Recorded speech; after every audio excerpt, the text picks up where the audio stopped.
이제 마지막 문제입니다. 진화 그리고 생물 다양성에 대한 문제 한번 같이 풀어보도록 하겠습니다.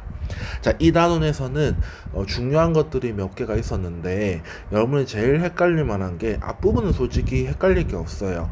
뭐 예를 들어서 유전자 빈도를 계산하는 문제라던가 아니면 유전자 풀의 뭐 대립 유전자 빈도의 변화 요인이라던가 이런 거는 한 번쯤 읽어보고 적어보기도 하고 외우기도 하면 괜찮은데 문제는 동물 분류, 식물 분류 그쪽이 문제입니다.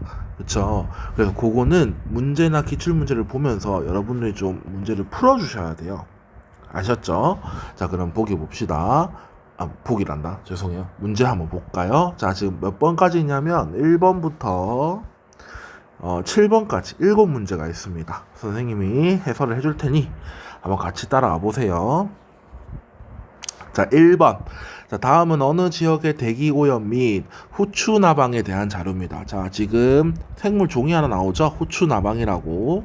자, 이 후추 나방은 이 지역에는 검은색과 흰색 두 종류의 후추 나방이 존재한답니다. 그러면 후추 나방의 색깔이 다른 거죠. 같은 종인데 색깔이 다른 거죠. 네, 변이라고 이야기할 수 있습니다. 변이. 자, 그 다음에 1940년도에서 1950년 사이에 산업화로 인해 가지고 많은 양의 석탄이 사용돼 가지고 이산화황화 스모그 양이 증가했고 생존에 유리한 자 보세요.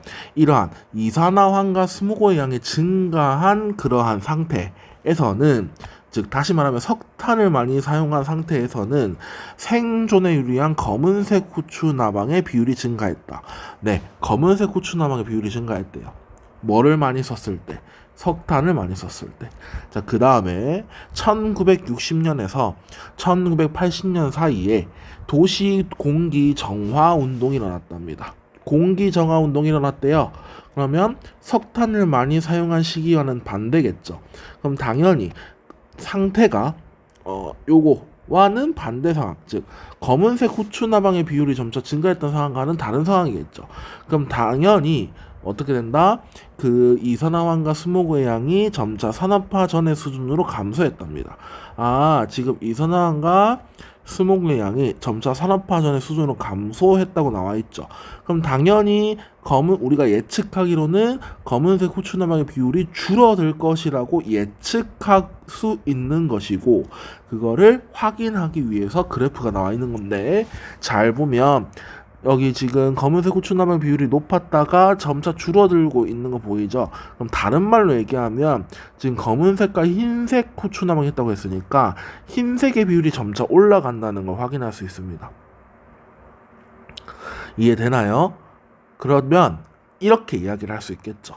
검은색 후추 나방의 비율이 줄어든 이유는 공기 정화 운동으로 인한 대기 오염의 완화로 인해서, 즉 다른 말로 얘기하면 스모그와 이산화황의 수준이 그 산업화 전의 수준과 비슷하게 농도가 감소함으로 인해서 검은색보단 흰색 후추 나방이 살아가는데 더 유리했다. 즉 흰색 후추 나방이 생존에 더 유리했다. 그래서 흰색의 비율이 점차 증가했다라고 이야기할 수 있는 것이고, 이 자료를 통해서 판단할 수 있습니다. 얘들아, 이거 무슨 선택입니까? 그쵸? 자연 선택이죠. 그럼 자연 선택이므로 대립 유전자의 빈도는 당연히 어떻게 될 수밖에 없어요? 당연히 변화하겠죠. 왜? 네 가지 요인 중에 있었잖아요. 대립 유전자의 빈도 변화. 자, 그럼 보기 봅시다. 자, 맞으면 O, 오르면 O, 틀리면 X로 표시하랍니다. 첫 번째, 후추 나방의 몸 색깔이 다양한 것은 변이가 존재하기 때문이다. 네, 맞죠? 두 번째, 1960년에서 80년 사이, 즉 도시 공기 정화 운동이 펼쳐졌을 때, 그때 자, 후추 나방 집단에서 몸 색깔을 결정하는 대립 유전자 빈도는 일정한 게 아니죠. 대립 유전자의 빈도를 변화시키는 요인 중에 무슨 선택이 있었죠? 그렇죠. 자연 선택이 있었죠. 지금 저 사례는 자연 선택의 사례를 보여주고 있는 것이기 때문에 X로 해주셔야 됩니다. 세 번째, 도시의 공기 정화 운동에 의해 환경 변화는 검은색 후추 나방의 생존 유력에 작용하였다고 했는데, 이건 자료를 해석해 보시면 검은색의 비율이 점차 줄어든다는 사실을 통해서 불리하게 작용했다는 사실을 확인할 수 있습니다. 그래서 X고요. 네 번째, 그쵸, 자연 선택의 한 사례라고 볼 수 있습니다. 네, 여러분들 이거 어디서 많이 봤죠? 네, 선생님이 만든 통합각 2의 학습지에 있었던 내용입니다. 그러니 요 내용은 익숙하게 받아들이셔야 돼요. 이 사례가 유명하거든. 자연 선택의 사례, 핀치새, 또 요 후추나방, 그 다음에 항생제 내성세균, 또 뭐가 있었죠? 우리 교과서에 실린 것을 학습지도 얘기했던, 그렇지, 갈라파고스 거북의 목길이, 이런 것들이 전부 다 자연 선택으로 설명될 수 있었고, 자연 선택으로 설명되는 게 환경에 유리한 형질은 살아남고 그렇지 못한 형질은 도태된다. 이걸 넘어서서 뭐가 반드시 필요하다 그랬냐면, 다음 자손으로 에게 형질이 어떻게 돼야 된다, 전달돼야 된다라는 내용을 좀 잘 정리해 주시기 바랍니다. 됐죠? 그래서 첫 번째 문제는 이렇게 가볍게 풀었고요. 자, 이제 두 번째 문제는 여러분들이 좀 흥미롭게 볼 자료입니다. 실제로 그 역사, 그쵸? 실제 역사. 우리나라에 뉴트리아가 놀랍게도 살고 있거든요. 이 뉴트리아가 살고 있는데, 그 뉴트리아가 어떻게 해서 우리나라에 살게 되었는지, 그리고 그 실제 사례, 실제 역사와 그 다음에 선생님이 생각한 이런 것들, 실제 유전자는 아니지만 선생님은 만약에 이런 유전자가 있었다면 이렇게 할 수 있을 것 같다라고 해서, 이건 선생님이 만들어낸 문제입니다. 근데 이거 자료를 보면 이렇게 생각할 수 있지 않을까라고 선생님이 생각했거든요. 그래서 같이 한번 봅시다. 자, 첫 번째 자료 1번. 자, 뉴트리아는 남미 대륙의 아열대 지역이 원산지이며 하천 주변에만 서식이 가능한 반수생 동물이다. 즉, 하천에 물이 있는 곳에만 살고 있고요. 아열대 지역, 즉 온도가 온난한 지역에서 사는 그러한 생물입니다.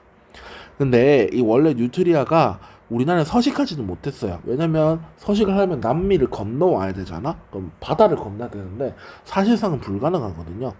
그래서 수입을 했어. 이 왜 수입을 했냐면, 이 뉴트리아가 뭔가 식량이 될 수 있지 않을까라고 생각해서 수입을 한 건데, 문제는 수입된 후에 관리를 잘해야 되는데 1990년대에 유출되었답니다. 어랍쇼? 유출되었네.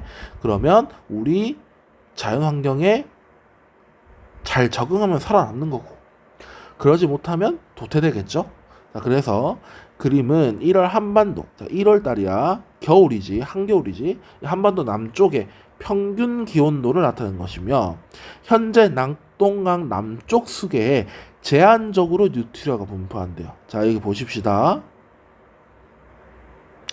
지금 이렇게 선이 있는데 이 선을 등온선이라고 그래. 등온선. 자, 얘들아, 등고선이 뭐지? 우리 지도에서 높이가 같은 지역을 선으로 이렇게 연결해가지고 나타낸 그림, 요 선을 등고선이라 그러죠. 마찬가지로 등온선은 이 한반도의 평균 기온을 같은 지점을 이렇게 선으로 연결해 놓은 걸 이야기합니다. 이렇게. 자, 그럼 잘 보세요. 지금 온도가 점차 남쪽으로 가면 갈수록 어떻게 되죠? 높아지죠.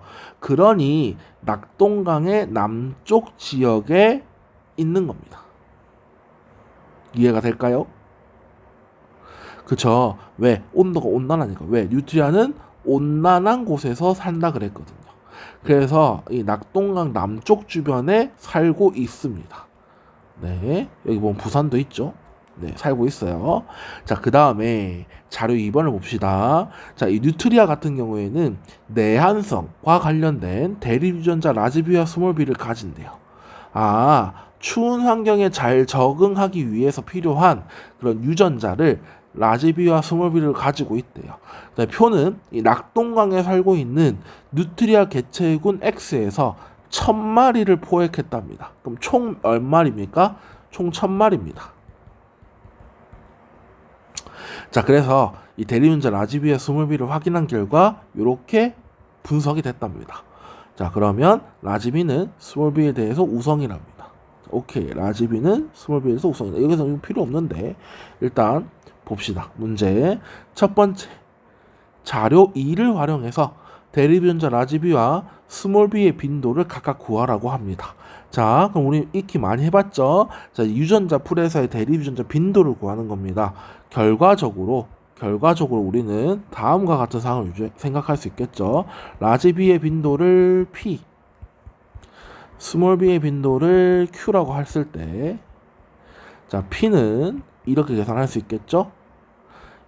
1000마리니까 총 대리유전자를 생각한다면 개수는 2000개가 되겠죠. 그것 중에 자, 라지 B를 계산해야 되니까 라지 B인 유전자를 가진 개체가 600마리인데 걔는 라지 B가 2개니까 이렇게 하시고, 그 다음에 라지 B 스몰 b의 라지 B가 존재하죠. 그래서 이렇게 이걸 계산하면 2000분의 1200 더하기 200이라서 2000분의 1400이 되고요.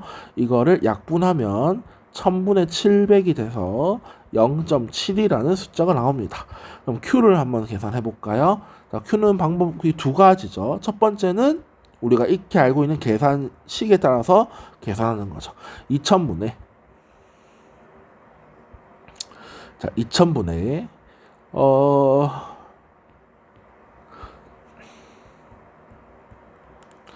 자, 2000분의 자, 여기 보시면 스몰 b가 200명이잖아요. 200마리. 그러니까 200 곱하기 2 더하기 라지 B 스몰 b가 역시 200이니까 이렇게 계산하시면 되겠죠. 그럼 2000분의 600이니까 1000분의 300이 돼서 0.3이 되고요. 이렇게 계산하셔도 되고, 아니면 1-0.3으로 1-0.7로 계산하셔도 됩니다.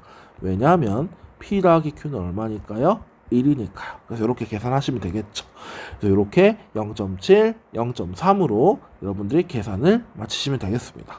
자, 그 다음에 두 번째, 이 남미 누트리아 개체군과 비교했을 때 이게 원산지의 개체군이죠. 그렇죠? 이 내한성 대리유전자 빈도가 변하는지 예측해 보겠습니다. 그 다음에 그렇게 생각한 이유를 자료 1과 자료 2를 활용해서 두 가지로 설명해 보자고 했는데, 자, 일단 원래는 남미 대륙에 살고 있었던 애인데 우리나라로 수입이 되고 난 후 유출이 돼서 우연한 사건에 의해서 정착하게 된 거죠, 우리나라에. 그쵸? 그러면 설명할 수 있는 게 뭐가 있냐면, 첫 번째, 원래 있는 개체군에서 떨어져 나와서 새로운 집단을 구성했을 때, 즉 유전적 부동으로 우리가 이야기할 수 있다는 겁니다. 유전적 부동에 굳이 이야기하자면 창시자 효과쯤으로 이야기할 수 있겠죠. 그러니까 두 번째, 우리나라에 서식하지 못했던 그 누트리아가 우리나라에 서식하면서 뭔가 적응하고 살아갔었겠죠. 그래서 기온이 그렇게 높지 않은 이 남쪽, 한반도 남쪽의 1월 달쯤에서도 뭔가 잘 적응해서 살아가게 되었다, 이 말이죠. 그러면 뭔가 환경이 변했는데 그 환경 변화에 잘 살아남은 거죠. 그러니까 무엇으로 설명할 수 있냐면 자연 선택으로 설명할 수 있습니다. 이 두 가지를 자료 1과 2를 통해서 우리가 대리유전자 빈도가 변했을 것이다 라고 해서 근거로 드시면 되겠습니다. 그래서 이 근거로 든 거를 여기에서 설명을 해놨어. 자, 여러분 학습지에는 빈칸으로 놔뒀을 겁니다. 자, 그러면 일단 예측은 동등하게 뭐냐면 대립유전자 빈도가 어땠을 것이다? 변할 수밖에 없다. 변화할 것이다. 예측하라고 했으니까 그러면 그 근거가 타당해야겠죠? 자, 왜냐하면 자, 첫 번째 읽어볼게. 남미 개체군의 일부 뉴트리아 개체가 우리나라로 유입되어 새로운 개체군을 형성하기 때문에 유전적 부동, 창시자 효과로 인해 대리운전 빈도는 변할 것이라고 예상할 수 있다라고 딱 적을 수 있겠죠. 자, 근데 이거는 창시자 효과에 대한 것만 언급을 했는데 사실 조금 더 정확하게 하려면 이 유전적 부동에 대해서 조금 설명을 해주셨어야 돼요. 자, 유전적 부동이 뭐죠? 네, 개체군의 크기가 급격하게 어떻게 됐을 때 급격하게 죄송합니다. 이렇게 할게요. 작아졌을 때 이렇게 할까? 원래 개체군에 비해 개체군에 대해 작아졌을 때 사실 우연한 사건은 빼도 되는데 일단 우연한 사건에 의해 대립 유전자 빈도가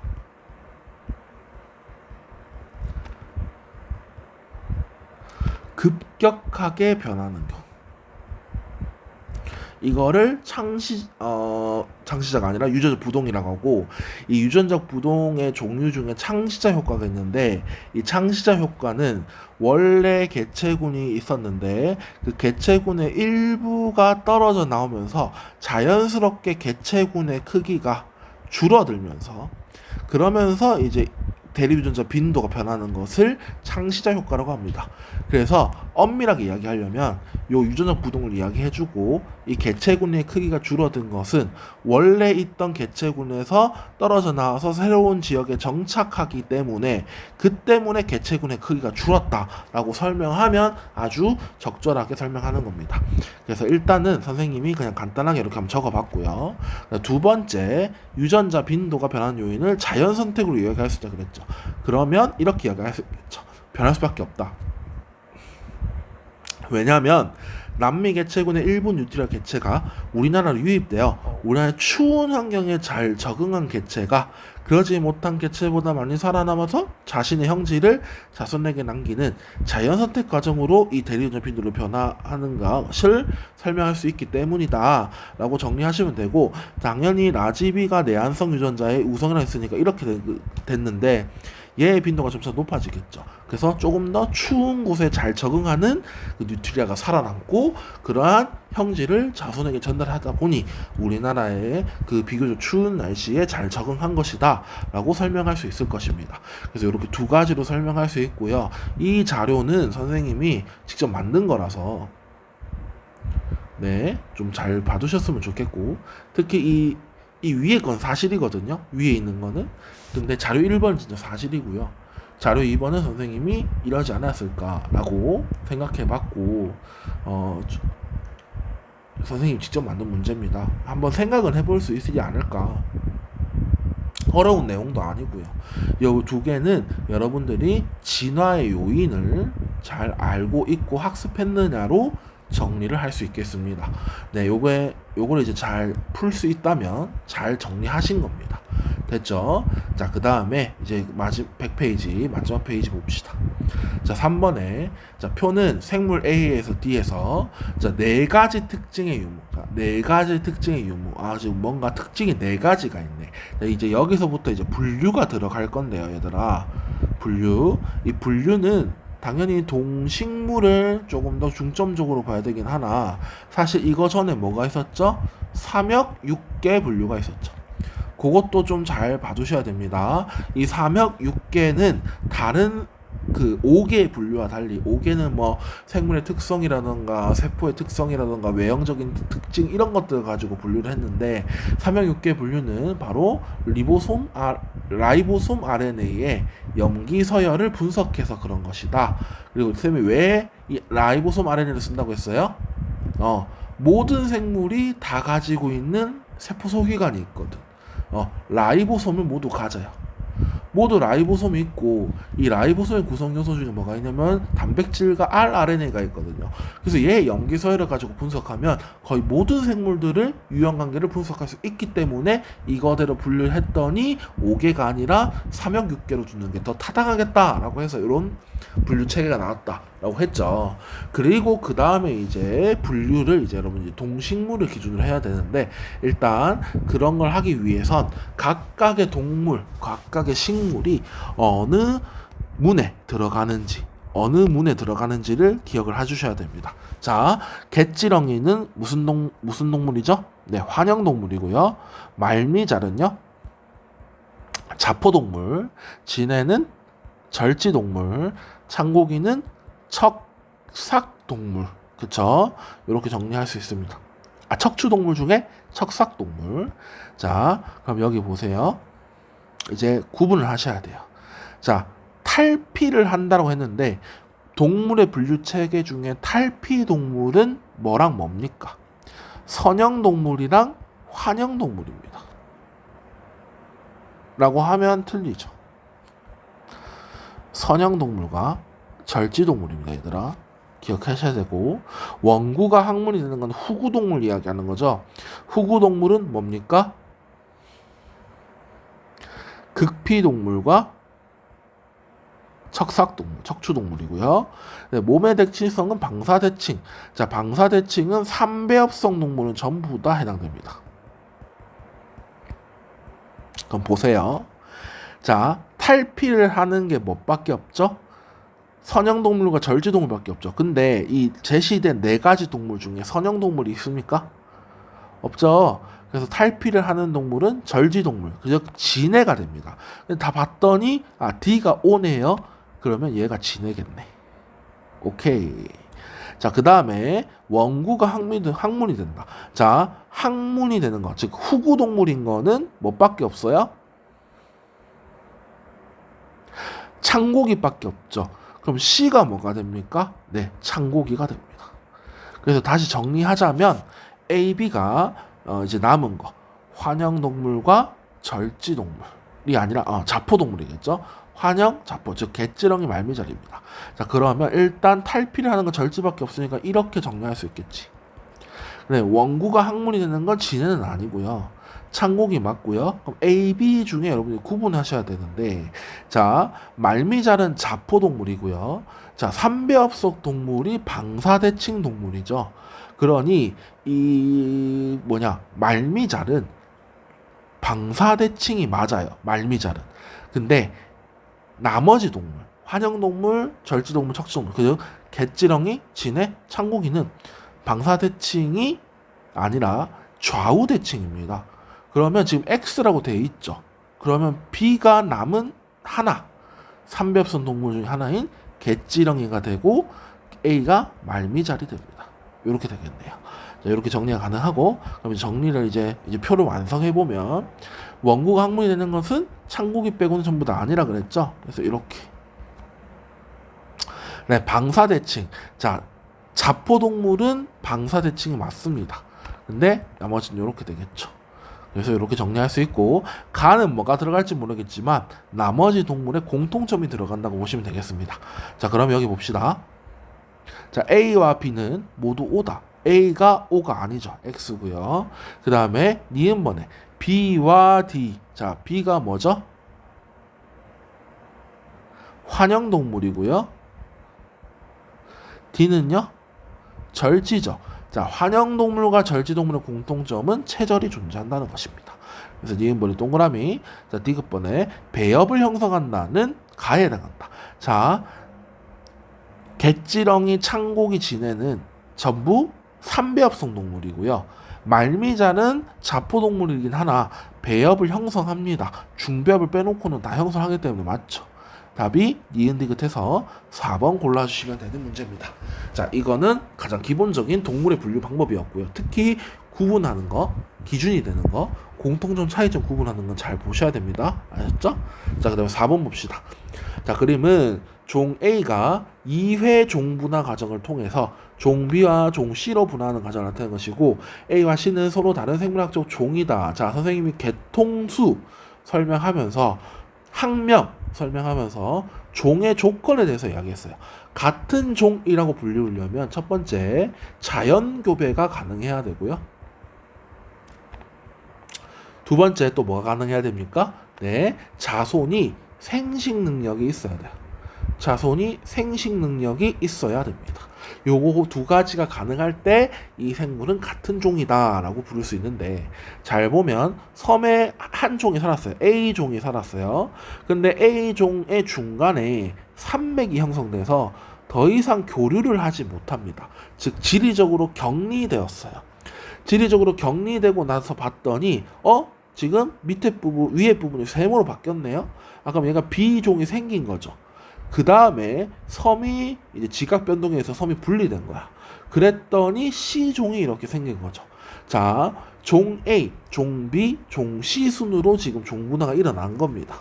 자, 이렇게 된 거예요. 종 A가 종 B로 분리되고요. 종 A가 종 C로 분화가 된 겁니다. 이렇게. 그래서 지금 A종, B종, C종이 다 살고 있었던 겁니다.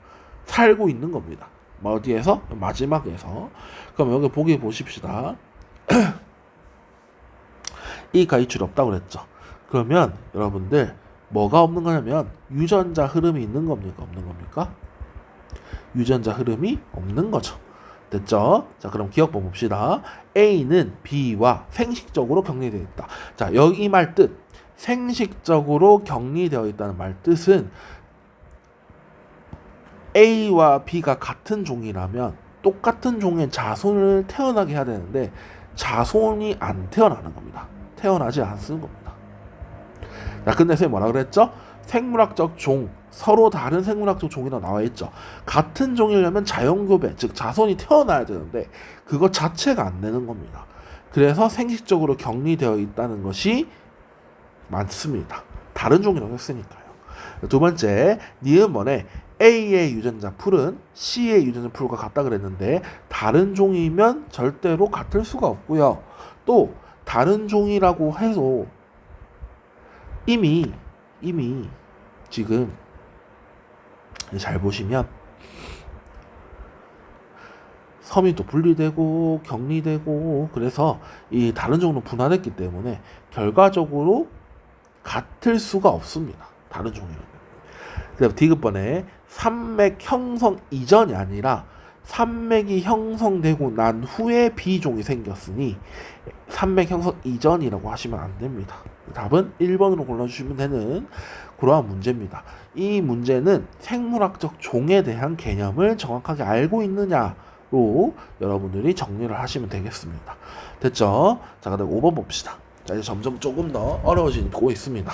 자, 표는 생물 AC에서 특징 기억에서 디귿의 유무를, 그림은 AC에서 개통수를 나타낸 것이고 A에서 C는 거미, 해삼, 창고기. 자, 얘들아, 거미는 절지동물, 해삼은 극피동물, 그 다음에 창고기는 무슨 동물? 척추동물 혹은 척삭동물.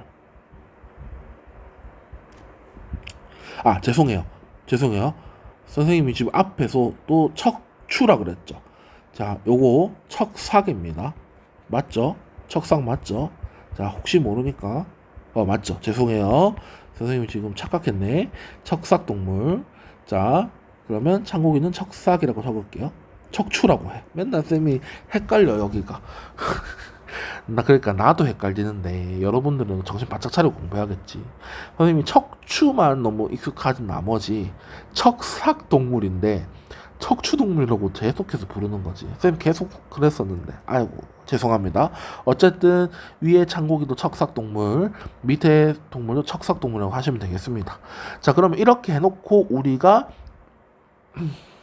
유형관계를 보면, 자, 척삭 극피동물이 무슨 동물이었죠? 그쵸, 후구동물이었죠. 여기 원구가 항문이 되는 후구동물입니다. 그래서 여기 이 부분이 AB가 뭔지 모르겠지만 이 둘에 해삼이랑 창고기를 넣으시면 되겠고, 그럼 C가 절지겠네요. 그 다음에 요렇게까지만 정리할 수 있겠죠. 그럼 여기 보세요. 기억에서 디귿은 원구가 항문이 됨. 그 다음에 외골격이 있음. 그 다음에 척삭을 형성하면 돼.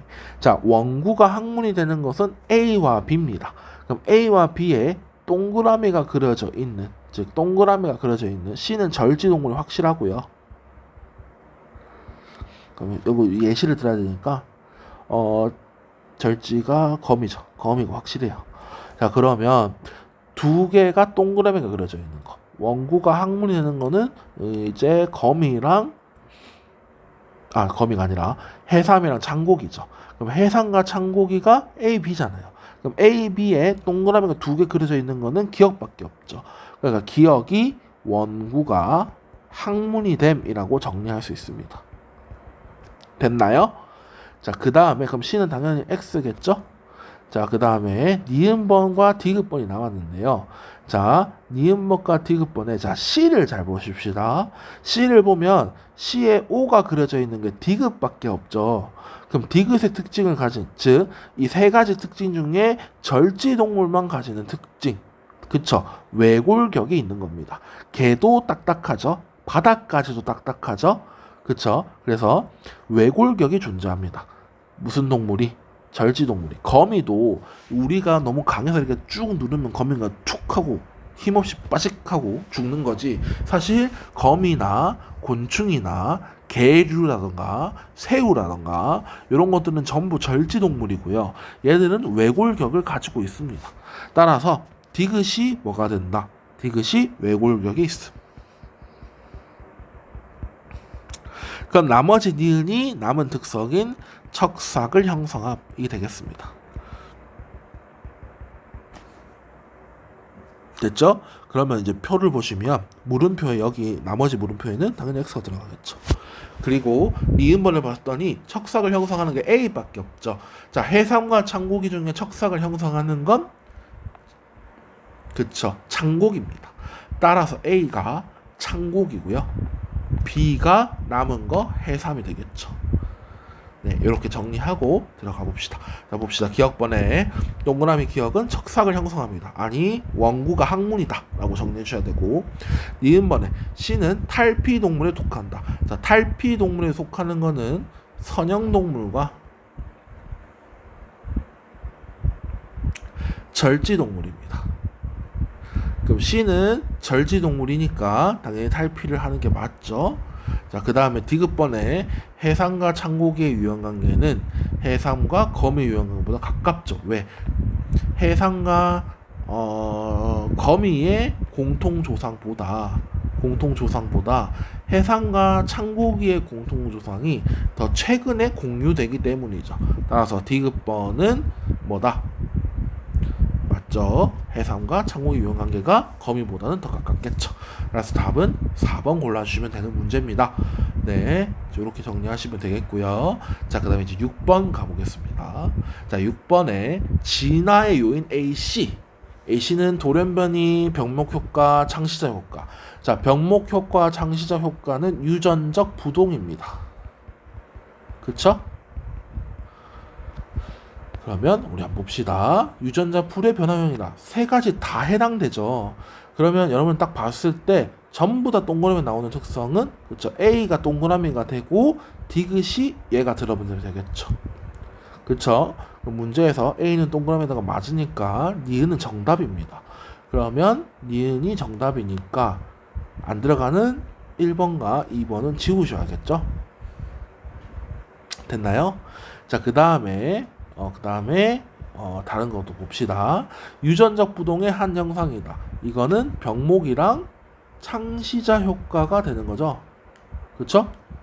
병목, 창시자. 그러면 그러니까 이 특성에 대해서 두 가지의 O가 있어야 돼. 두 개의 O가 있어야 돼. 자, 그러면 지금 O가 두 개인 거는 여기잖아요. 그러니까 유전적 부동의 한 현상이다. 여기 기억이 되는 거고 나머지가 니은이 됩니다. 그럼 니은은 저기 잘 보시면 원래 집단에서 적은 수의 개체가 다른 지역으로 이주해서 새로운 집단을 형성할 때 나타나는 현상 무슨 부동? 그쵸. 유전적 부동 중에 창시자 효과에 대한 설명이에요.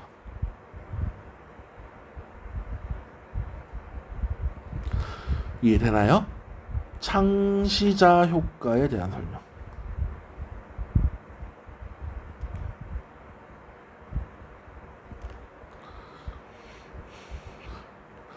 창시자 효과에 대한 설명이에요.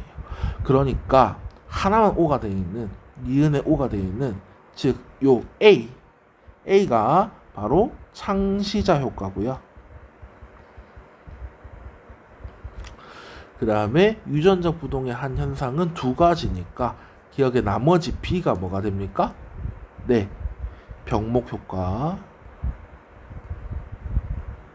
C가 돌연변이가 되겠습니다. 이렇게 놓고 보기 봅시다. 나머지 기억번. A는 병목 효과 아니죠? 무슨 효과입니까? 창시자 효과입니다. 일단 기억이 틀렸으니까 기억이 다 들어간 다 지우고 답은 4번이겠네.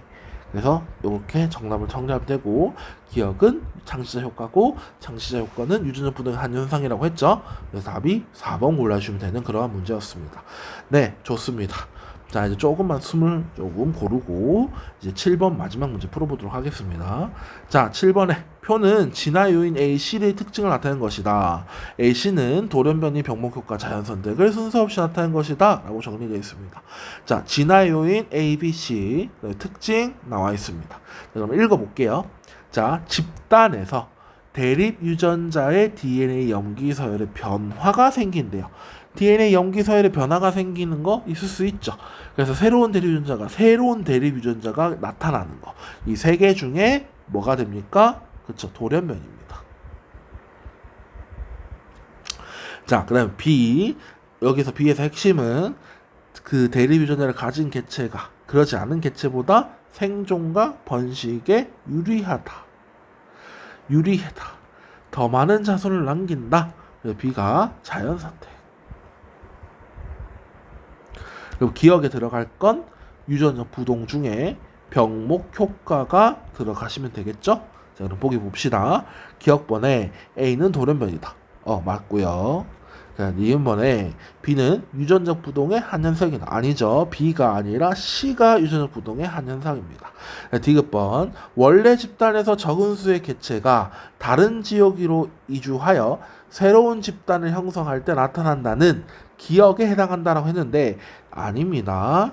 병목 효과는 산불, 홍수, 지진, 이런 것들에 의해서 개체군의 개체수가 급격하게 줄어드는, 즉 피해를 받아서 그런 자연재해나 여러 가지의 교란 현상에 피해를 받아가지고 개체군의 숫자가 갑자기 확 하고 줄어드는 경우를 이야기합니다. 그래서 뭔가 옮겨서 원래 집단에 있었는데 그 집단의 일부 개체가 떨어져 나와서 새로운 지역에 이주해서 새로운 집단을 형성할 때 나타나는 게 아닙니다. 따라서 디귿번은 틀린 겁니다. 답은 1번으로 골라주시면 되는 문제였습니다. 네, 이렇게 해가지고 100페이지 문제까지 다 풀어봤는데 여러분은 여기서 조금 더 정리를 해주셨으면 좋겠는 게 바로 삼역 6개 분류체계 있죠? 이거에 대한 문제를 선생님이 실지를 않았어요. 일부러. 왜? 여러분들이 직접 찾아보고 문제를 푸는 게 더 좋을 것 같아서요. 그래서 요거는 무엇으로 분류를 했는지, 그 각각 이 지금 동물 지금 요 분류라던가 이런 것도 마찬가지인데 여기 보면 어때요? 공통점과 차이점을 묻고 있죠. 이 말은 분류 기준을 명확하게 설립했느냐 안 했느냐를 물어보는 거예요. 따라서 이 삼형육계 분류 체계도 혹시 공통점과 차이점이 있지 않을까, 분류의 가장 기본이죠. 그래서 요거를 조금 정리를 해주셨으면 좋겠고, 그 다음 두 번째, 식물의 분류 체계를 아직 정리하지 않았어요. 지금 문제에서 지금 식물의 분류 체계를 정리하지 않았지만 우리가 한번 해보면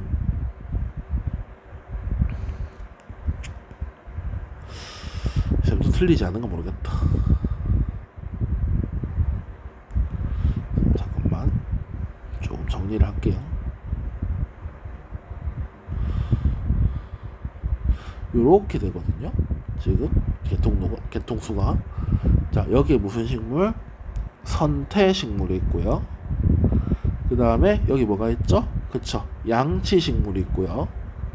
여기에 겉씨, 속씨가 있죠. 그래서 각각의 진화되는 걸 보면 선태식물과 달리 양치식물은 뭐로 관다발이 있고요. 다음에 거시와 속시는 종자가 있는 거고요. 그 다음에 거시, 속시를 구분하는 기준은 여기에 시방이 있는 거죠. 그래서 선태식물을 비관다발 식물이라고 그랬고요. 그쵸? 그 다음에 양치식물을 뭐라고 그랬습니까? 비종자 관다발 식물. 그쵸? 이거 두 개를 무슨 식물? 종자식물이라고 했고, 이 종자식물 중에 시방이 있으면 속시, 시방이 없으면 미시, 거시로 나눈다 그랬죠. 그리고 이 예시가 선태식물의 예시는 뭐가 있습니까? 이끼류. 예를 들면 소리끼, 우산이끼, 또 뭐가 있습니까? 뿌리끼, 이끼류가 있고요. 그 다음에 양치식물 대표적인 예는 석송, 고사리 이런 것들이 있고요. 거시의 대표적인 예는 소나무. 그 다음에 속시의 예시는 뭐가 있습니까? 장미, 민들레 이런 것들이 있겠죠? 이런 것들을 좀 정리를 해주셔라.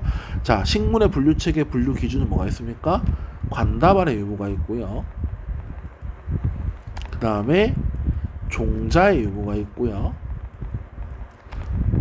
또 뭐의 유무가 있죠? 시방의 유무가 있죠.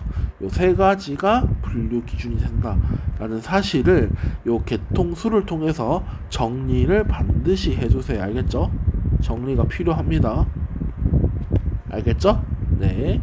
자, 한 학기 동안 선생님 수업을 듣느라고 고생했고, 여러분 공부 좀 열심히 해가지고 기말고사 때 좀 좋은 성적이 있었으면 좋겠습니다.